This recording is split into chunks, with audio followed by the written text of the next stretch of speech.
Hello, dear friends. I'm Sahil Roy, and welcome back to my YouTube channel, AU Commerce Scholar.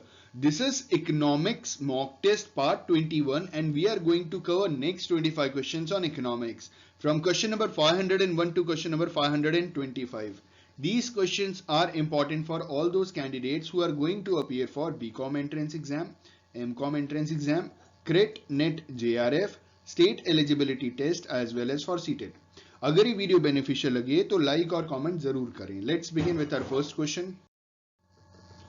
हमारा पहला question है question number 501 और question है हमारा DFEC stands for.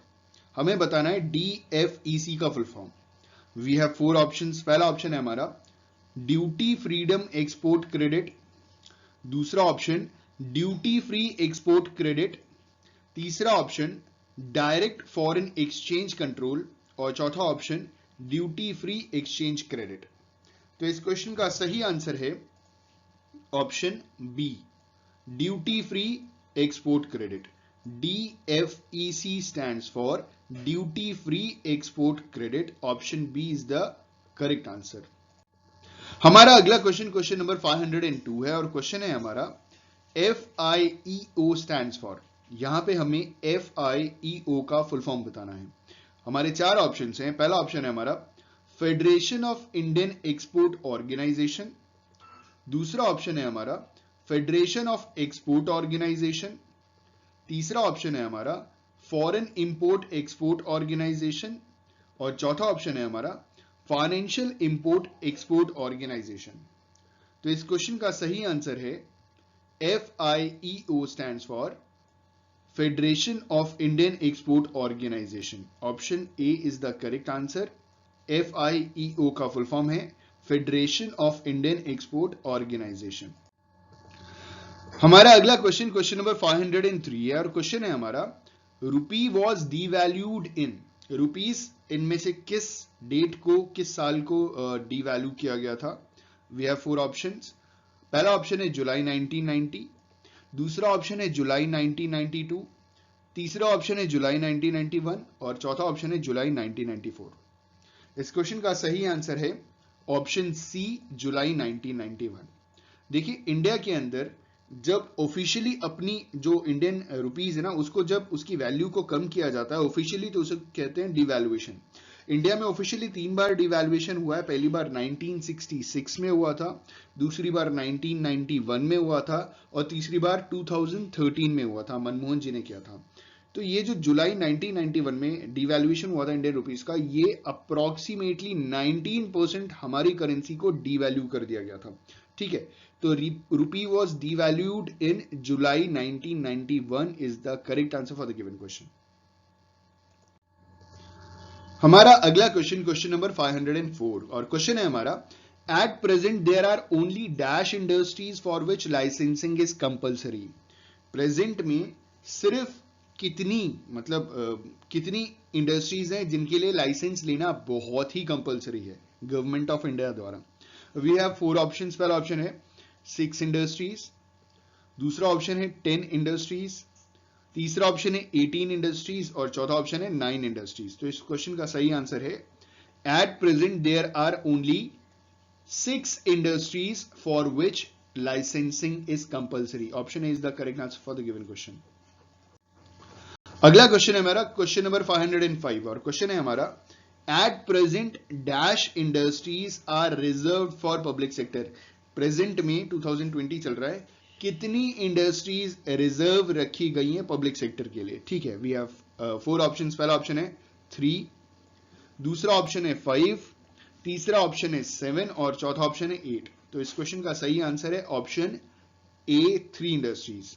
Eight present 3 industries are reserved for public sector as on April 2020. एकदम latest data हम आपको बता रहे हैं. ठीक है, 3 इंडस्ट्रीज गवर्नमेंट ऑफ इंडिया ने रिजर्व करके रखी है पब्लिक सेक्टर के लिए. Option A is the correct answer for the given question. हमारा अगला क्वेश्चन क्वेश्चन नंबर 506. क्वेश्चन है हमारा if any country needs funds for long term development of the nation then the country should approach. अगर किसी देश को long term development के लिए फंड्स चाहिए, मतलब ढेर सारे फंड्स चाहिए और लॉन्गर पीरियड ऑफ टाइम के लिए चाहिए और ढेर सारे फंड्स चाहिए, ज्यादा डेवलपमेंट के लिए चाहिए, तो वो जो कंट्री होगा, वो जो नेशन होगा ना, वो इन चारों ऑर्गेनाइजेशंस में से किसको अप्रोच करेगा, कहां से उसको पैसा मिलेगा। We have 4 options. पहला ऑप्शन है वर्ल्ड बैंक, दूसरा ऑप्शन है यूनाइटेड नेशन ऑर्गेनाइजेशन, तीसरा ऑप्शन है इंटरनेशनल मॉनेटरी फंड और चौथा ऑप्शन है वर्ल्ड ट्रेड ऑर्गेनाइजेशन। तो इस क्वेश्चन का सही आंसर होगा option A, world bank. World bank में एक तो आपको लॉन्ग टर्म के लिए लोन मिलता है और दूसरा जो इंपॉर्टेंट चीज आपको ध्यान में रखना है वो है डेवलपमेंट के लिए लोन मिलता है वर्ल्ड ट्रेड ऑर्गेनाइजेशन में। अगर हम बात करें इंटरनेशनल मॉनेटरी फंड की, तो इंटरनेशनल मॉनेटरी फंड में शॉर्ट टर्म के लिए आपको क्रेडिट मिलता है, जो लोन मिलता है वो शॉर्ट टर्म के लिए मिलता है, और वो आपका इंटरनेशनल जो ट्रेड आपने किया ना, बैलेंस ऑफ ट्रेड और बैलेंस ऑफ पेमेंट, उसको बैलेंस करने के लिए दिया जाता है। ठीक है, डेवलपमेंट की बात करेंगे और लॉन्ग टर्म की बात करेंगे, वर्ल्ड बैंक हो गया। और आपका ये जो बैलेंस ऑफ पेमेंट को बराबर बैलेंस करने की अगर बात हुई और शॉर्ट टर्म क्रेडिट की बात हुई, तो इंटरनेशनल मॉनेटरी फंड देगा। आई बिलीव कि आपको ये क्लियर हो गया होगा, इसमें कोई कंफ्यूजन नहीं होगा। ठीक है, अगला क्वेश्चन है हमारा क्वेश्चन नंबर 507 और क्वेश्चन है हमारा 100% FDI is allowed in. India के अंदर 100% एफडीआई किस में अलाउ कर दिया गया है। We have 4 options. पहला ऑप्शन है इंश्योरेंस सेक्टर, दूसरा ऑप्शन है बैंकिंग सेक्टर, तीसरा ऑप्शन है होटल्स एंड टूरिज्म और चौथा ऑप्शन है डिफेंस। इस क्वेश्चन का सही आंसर है option C, 100% FDI is allowed in hotels and tourism. हमारा अगला क्वेश्चन, क्वेश्चन नंबर 508 और क्वेश्चन है हमारा which of the following is not the suggestion for improving education system. इन चारों में से कौन सा एक सजेशन नहीं है, मतलब गलत दिया हुआ है एजुकेशन सिस्टम को इंप्रूव करने के लिए। मतलब 3 सही हैं जो एजुकेशन सिस्टम को इंप्रूव करने के लिए है, एक नहीं है। ठीक है, एक ऐसा पॉइंट है जिसे एजुकेशन सिस्टम सुधरेगा नहीं, उल्टा बेड़ा गर्क हो जाएगा। तो पहला ऑप्शन है education should be made job oriented, दूसरा कह रहे हैं vocational education should be discouraged. Vocational का मतलब होता है स्किलफुल, जहां पे आपको स्किल मिले। ठीक है, कुछ भी काम करने में आपको स्किल वाला एजुकेशन। ठीक है, तीसरा कह रहे हैं the standard of education should be raised, और चौथा कह रहे हैं expansion of education should be carefully planned since it is costly. तो इस क्वेश्चन का सही आंसर है ऑप्शन बी। इन्होंने बोला है कि vocational education should be discourage. Vocational का मतलब एक ऐसा एजुकेशन जिसमें आपको स्किल प्राप्त हो रहा है, आप कोई चीज सीख रहे हो और उस स्किल के बेसिस पे आप यू कैन अर्न एनीथिंग। तो ये सजेशन में नहीं है। आपको मालूम होगा कि स्कूल में आजकल तो फॉरेन लैंग्वेजेस भी सिखा रहे हैं, कंप्यूटर तो बहुत पहले से सिखा रहे हैं। कोई इंसान कंप्यूटर सीखने के बाद कंप्यूटर पे काम करके पैसे अर्न कर सकता है, फॉरेन लैंग्वेज सीख करके पैसे अर्न कर सकता है, मतलब दूसरों को फॉरेन लैंग्वेज सिखा करके। तो दीज आर वोकेशनल एजुकेशन। तो स्कूल में, कॉलेजेस में वोकेशनल एजुकेशन को डिस्करेज नहीं किया जाता। हमारे एजुकेशन सिस्टम में इसको डिस्करेज नहीं किया जाता, उल्टा इनकरेज किया जाता है। क्वेश्चन पूछा गया था कि इनमें से कौन सा सजेशन नहीं है एजुकेशन सिस्टम को इंप्रूव करने के लिए, तो option B is the correct answer for the given question. हमारा अगला क्वेश्चन, क्वेश्चन नंबर 509। क्वेश्चन है हमारा NIXI स्टैंड्स फॉर। हमें फुल फॉर्म बताना है NIXI का। 4 ऑप्शन है। पहला ऑप्शन है national internet exchange of India, दूसरा ऑप्शन है new information exchange of India, तीसरा ऑप्शन है national information exchange of India और चौथा है nutrition information exchange of India. इस क्वेश्चन का सही आंसर है NIXI stands for national internet exchange of India. Option A is the correct answer for the given question, national internet exchange of India. Option A is the correct answer for the given question. हमारा अगला question, question number 510 और question है हमारा NHPC stands for. हमें full form बताना है NHPC का। ठीक है, वी हैव 4 ऑप्शंस। पहला option nuclear hydro electric power corporation, अच्छा। दूसरा है नेशनल हाइड्रो पावर कॉर्पोरेशन, तीसरा है नेशनल हाइड्रो पब्लिक कॉर्पोरेशन और चौथा है national hydro electric power corporation. इस क्वेश्चन का सही आंसर है option D, NHPC stands for national hydro electric power corporation. Option D is the correct answer for the given question. हमारा अगला question, question number 511 और क्वेश्चन है हमारा non commercial traditional source of energy are.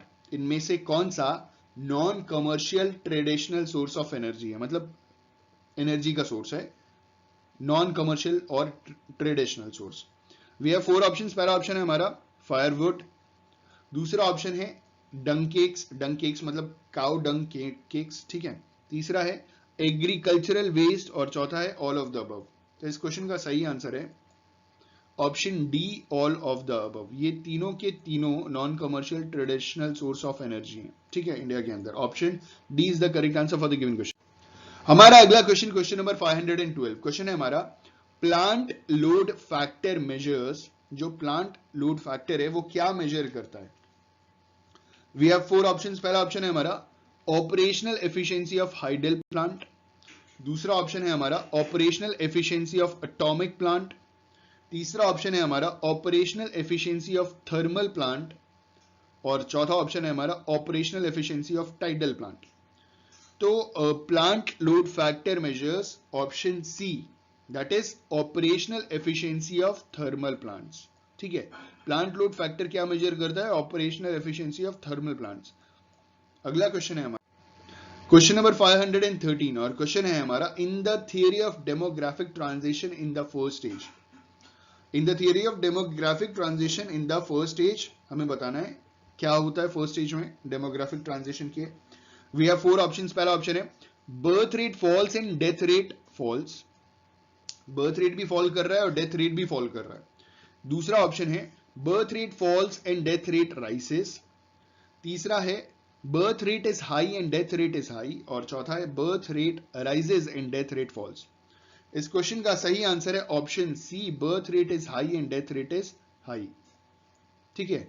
In the theory of demographic transition in the first stage birth rate is high and death rate is high, दोनों high है, birth rate भी ज्यादा है और death rate भी ज्यादा है। Option C is the correct answer for the given question. हमारा अगला क्वेश्चन, क्वेश्चन नंबर 514 और क्वेश्चन है हमारा India accommodates -% of world's population as on April 2020। India दुनिया का कितना परसेंट पॉपुलेशन अपने देश में एकोमोडेट करता है, मतलब दुनिया की पॉपुलेशन के कितने परसेंट लोग इंडिया में रहते हैं। We have 4 options. पहला ऑप्शन है 10, दूसरा ऑप्शन 20, तीसरा ऑप्शन 17% और चौथा ऑप्शन 18%।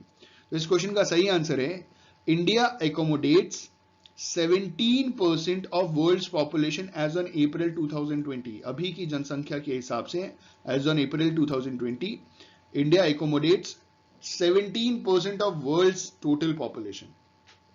अगला क्वेश्चन है हमारा अगला क्वेश्चन, क्वेश्चन नंबर 515 और क्वेश्चन है हमारा at shutdown point. Shutdown point पे क्या होता है? We have 4 options. पहला ऑप्शन है price is equal to AVC, that is average variable cost. दूसरा है total revenue is equal to total variable cost. तीसरा है total loss of the firm is equal to total fix cost और चौथा कह रहे हैं ऑल ऑफ द अबव। इस क्वेश्चन का सही आंसर होगा शटडाउन पॉइंट तीनों कंडीशन में होती है। All of the above is the correct answer for the given question, ठीक है। शटडाउन पॉइंट एक फर्म के लिए तब भी होती है जब price is equal to average variable cost, उस समय भी होती है जब total revenue is equal to total variable cost, उस समय भी होता है जब total loss of the firm is equal to total fix cost, ठीक है। तो वो फर्म के लिए एक शटडाउन पॉइंट होता है। तो option D is the correct answer for the given question, all of the above is the correct answer. हमारा अगला क्वेश्चन है क्वेश्चन नंबर 516 और क्वेश्चन है हमारा the difference curve approach does not assume. जो डिफरेंस कर्व अप्रोच है ना वो क्या, उसका अजम्पशन नहीं है। इन चारों में से उस जो डिफरेंस कर्व अप्रोच है उसका अजम्पशन नहीं है। पहला ऑप्शन है हमारा rationality on the part of consumers. दूसरा ऑप्शन है हमारा ऑर्डिनल मेजरमेंट ऑफ सैटिस्फैक्शन। तीसरा ऑप्शन है हमारा कार्डिनल मेजरमेंट ऑफ सैटिस्फैक्शन और चौथा ऑप्शन है हमारा consistent consumption pattern behaviour of the consumer. तो इस क्वेश्चन का सही आंसर है option C, cardinal measurement of satisfaction. The difference curve approach does not assume the cardinal measurement of satisfaction. Option C is the correct answer for the given question. हमारा अगला question, question number 517। Question है हमारा which of the following agencies in India is responsible for computation of national income? इन चारों में से कौन सी ऐसी agency है भारत के अंदर जो नेशनल इनकम का कंप्यूटेशन करती है, मतलब कैलकुलेशन करती है, एक हिसाब से हिसाब किताब करती है। We have 4 options. पहला ऑप्शन है, मैंने फुल फॉर्म लिख दिया है लेकिन जो ऑप्शंस थे उसमें फुल फॉर्म नहीं था, आपकी सहूलियत के लिए हमने फुल फॉर्म लिखा है। पहला ऑप्शन है हमारा NCAER, जिसका फुल फॉर्म है national council of applied economic research. दूसरा ऑप्शन है CSO, जिसका फुल फॉर्म है सेंट्रल स्टैटिस्टिकल ऑर्गेनाइजेशन। तीसरा ऑप्शन है NSS, जिसका फुल फॉर्म है नेशनल सर्विस स्कीम। और चौथा ऑप्शन है RBI, जिसका फुल फॉर्म आपको मालूम है, it is Reserve Bank of India. इस क्वेश्चन का सही आंसर है, क्वेश्चन था हमारा which of the following agencies in India is responsible for computation of national income. इस क्वेश्चन का सही आंसर है option B CSO, that is Central Statistical Organisation is an agency in India which is responsible for computation of national income. Option B is the correct answer for the given question. हमारा अगला question question number 518 है और question है हमारा suppose the total cost of production of commodity x is ₹1,25,000। मान लीजिए, suppose कीजिए कि एक कमोडिटी एक्स है जिसका total cost of production is 1,25,000, ठीक है। Out of this implicit cost is ₹35,000। Total 1,25,000 में इम्प्लिसिट कॉस्ट आपका 35,000 है और नॉर्मल प्रॉफिट आपका 25,000 है।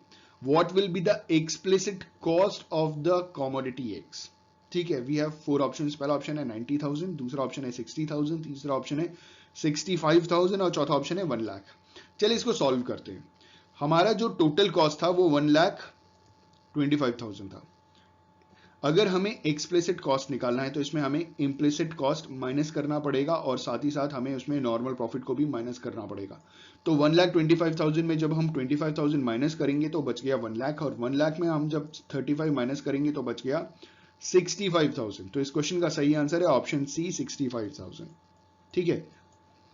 तो 65,000 will be the explicit cost of the commodity x in the given question. हमारा अगला क्वेश्चन क्वेश्चन नंबर 519 क्वेश्चन है हमारा over the planning period the relative share of area under food grain in gross cropped area in India has. जो भी planning period है ना, over the planning period, वो जो 5 ईयर प्लान्स बनते थे, ये प्लानिंग पीरियड होते थे। जो रिलेटिव शेयर है area under food grains in gross cropped area in India has, जो भी हमारे देश में जितना भी अन्न उपज होता है, जितना भी हम मतलब फार्मिंग करते हैं, उसमें फूड ग्रेन्स का जो शेयर है, ठीक है, वो उसका क्या हुआ है, वो बढ़ा है, घटा है, सेम है, क्या हुआ है, ठीक है। ये सवाल पूछा गया है। आई होप कि आपको क्वेश्चन मैं समझाने में सफल रहा हूंगा, ठीक है। तो ऑप्शन है decreased, option B is increased, option C is remains the same और option D is increased initially and then decreased. इस क्वेश्चन का सही आंसर है ऑप्शन ए डिक्रीज्ड। ये जो प्लानिंग पीरियड इंडिया के अंदर रहा है, शुरुआत हुई थी 1951 से और पूरा का पूरा जो फर्स्ट 5 ईयर प्लान था वो पूरा का पूरा एग्रीकल्चर के ऊपर था, क्योंकि उस टाइम पे हम लोग हमारे देश में 3 करोड़ लोगों की भूख, मतलब क्योंकि अन्न नहीं था तो इस वजह से भूखमरी से 3 करोड़ लोगों की जान चली गई थी। स्टारवेशन की वजह से 3 करोड़ लोग मर गए थे, ठीक है। तो उस टाइम जो हमारा पहला 5 ईयर प्लान बनाया गया था उसमें पूरा का पूरा फोकस किया गया था कि हमारा देश दूसरे देश के ऊपर एग्रीकल्चर मतलब फूड क्रॉप्स के लिए डिपेंडेंट ना रहे, अपने देश पे ही सेल्फ डिपेंडेंट बने एग्रीकल्चर पे, ठीक है। तो शुरुआत वहां से हुई थी और ये जो प्लानिंग पीरियड चला और फिलहाल चल रहा है, इसमें क्या हुआ है कि जो भी हमारा शेयर है ना, जो फूड ग्रेन्स का शेयर है, वो कंपैरेटिवली डिक्रीज हुआ है। मतलब ऐसा नहीं है कि फार्मिंग डिक्रीज हुई है, फार्मिंग उतनी है या बढ़ी भी होगी, लेकिन जो फूड ग्रेन्स का जो शेयर है ना, वो धीरे धीरे कम होता जा रहा है। Option A is the correct answer for the given question, ठीक है। क्योंकि फूड ग्रेन्स में ना किसानों को कंपैरेटिव उतना पैसा नहीं मिलता, इसी वजह से किसान सुसाइड कर लेते हैं। आपने देखा होगा किसान जो सुसाइड करते हैं वो मेनली फूड ग्रेन्स वाले ही जो किसान होते हैं वो सुसाइड करते हैं। उनको उनकी उपज का पैसा नहीं मिल पाता, जिस वजह से वो बेचारे सुसाइड करते हैं। और जो फार्मिंग है उसका एक दूसरा पार्ट भी है जिसे कहते हैं कैश क्रॉप्स। वो किसान मोस्टली सुसाइड नहीं करते क्योंकि उनका जो कैश क्रॉप्स है ना, उसको बहुत ज्यादा पैसा प्रोवाइड होता है comparatively as we compare it to food crops, ठीक है। तो जो अनाज उगाने वाले जो किसान होते हैं वो बेचारे सुसाइड कर लेते हैं। तो ये आपने देखा कि ये क्या हो रहा है कि ये एरिया धीरे धीरे डिक्रीज हुआ है और आगे भी हो रहा है, ठीक है।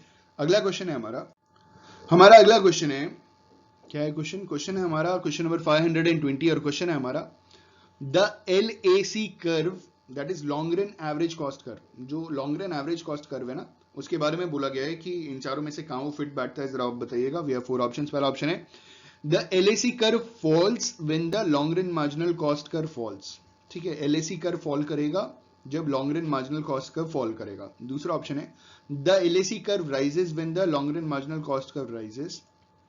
तीसरा ऑप्शन है the LAC curve goes through the lowest point of the long run marginal cost curve. और चौथा ऑप्शन है the LAC curve falls when long run marginal cost curve is greater than long run average cost curve and rises when the long run marginal cost curve is greater than long run average cost curve। तो इस question का सही answer है वही जो बोल नहीं पा रहे थे, option D, the LAC curve falls when LMC is greater than LAC। जब LMC LAC से बड़ा हो जाएगा ना, ग्रेटर हो जाएगा, तो LAC कर्व फॉल करने लगेगा और राइज करेगा जब LMC ग्रेटर हो जाएगा LAC से। ठीक है, option D is the correct answer for the given question.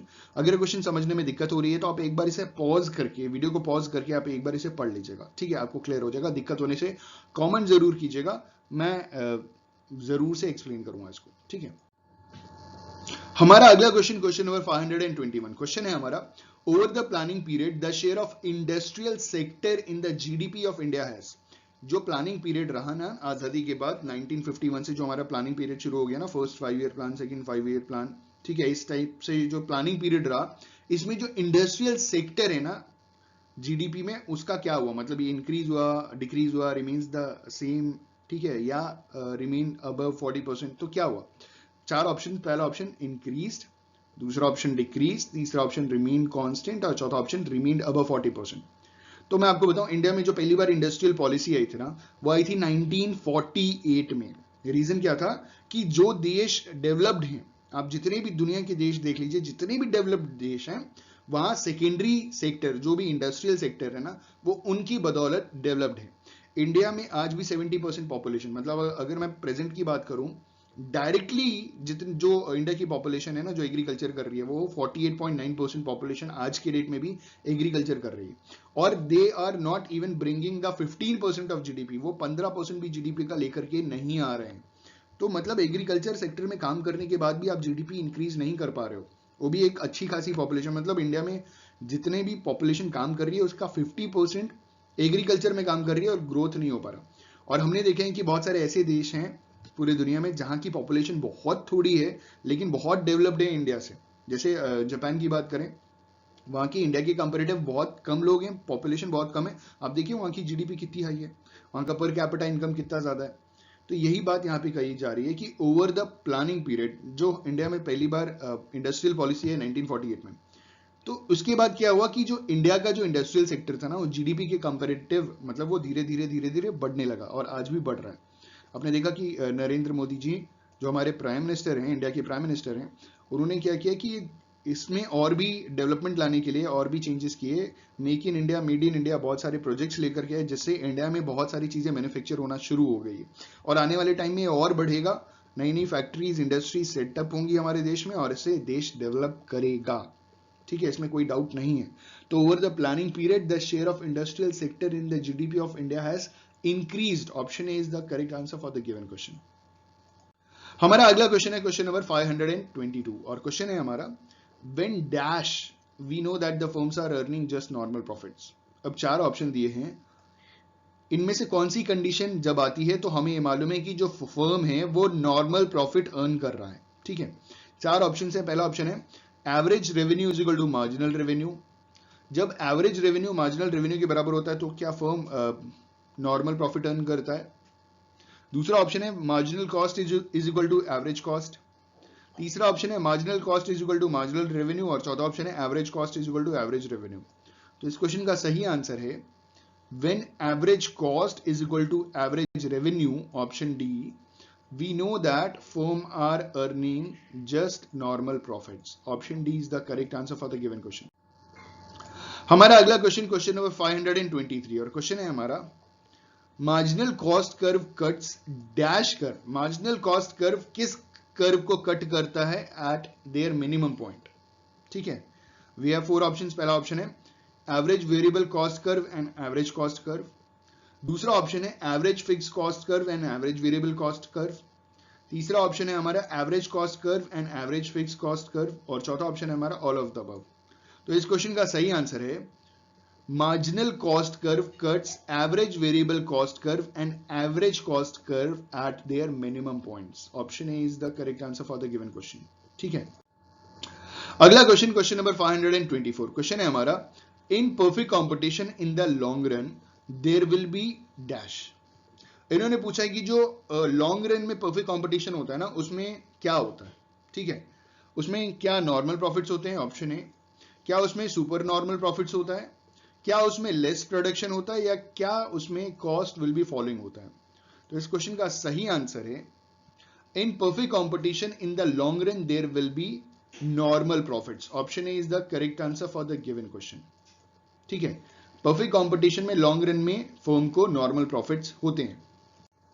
आखिरी क्वेश्चन, क्वेश्चन नंबर 525, और क्वेश्चन है हमारा which of the following statement is correct. इन चारों में से कौन सा स्टेटमेंट एकदम करेक्ट है। ठीक है, वी हैव 4 ऑप्शंस। पहला ऑप्शन है monopolist can earn only profits, ऐसा नहीं है। दूसरा ऑप्शन है firms in a perfectly competitive market are price makers, ऐसा नहीं है। तीसरा ऑप्शन है industry in perfectly competitive market is a price taker. और चौथा option average revenue curve and demand curve are same. तो इस क्वेश्चन का सही आंसर है option D, average revenue curve and demand curve are same. ठीक है, अब बात कर लेते हैं कि ऊपर की 3 ऑप्शन क्यों नहीं है। देखिए, monopolist can earn only profit, जरूरी नहीं है कि मोनोपोलिस्ट हमेशा जिंदगी भर प्रॉफिट अर्न करे, उसको भी लॉस होता है। ठीक है, तो monopolist can earn profit only profits गलत है, ये स्टेटमेंट करेक्ट नहीं है। दूसरा कह रहे हैं firms in perfectly competitive market are price maker, sorry it's not price maker, it is price taker. ठीक है, यहां पे फर्म की बात की जा रही है। फर्म्स परफेक्टली कॉम्पिटिटिव मार्केट में प्राइस टेकर होते हैं, ना कि प्राइस मेकर होते हैं। और तीसरा कह रहे थे कि इंडस्ट्री, देखिए ध्यान दीजिएगा, कंफ्यूजन है। मैंने जब पहली बार पढ़ा था मुझे भी डाउट हुआ था। पहले यहाँ पे ऊपर फर्म्स की बात की जा रही है और नीचे यहाँ पे इंडस्ट्री की बात की जा रही है। तो there is a difference between firm and industry. आपको मालूम है क्या डिफरेंस है। Industry is perfectly competitive market is a price taker, sorry industry in a perfectly competitive market is a price maker. तो यहाँ पे बहुत अच्छा खासा कंफ्यूज कर दिया है कैंडिडेट को। तो इस क्वेश्चन का सही आंसर है ऑप्शन डी, जहां पे ये कहा जा रहा है कि average revenue curve and demand curve are same. Option D is the correct answer for the given question. I just hope and believe कि ये 25 क्वेश्चन आपके लिए बहुत बेनिफिशियल रहे होंगे, बहुत कुछ सीखने को मिला होगा। अगर वीडियो पसंद है तो लाइक शेयर कमेंट करना ना भूलें। Thank you so much, all the best for your examination. और अगर वीडियो के किसी पार्ट में, किसी क्वेश्चन में कोई डाउट हो तो आप कॉमेंट करके बता सकते हैं। I would love to answer. ठीक है, thank you so much, have a good day.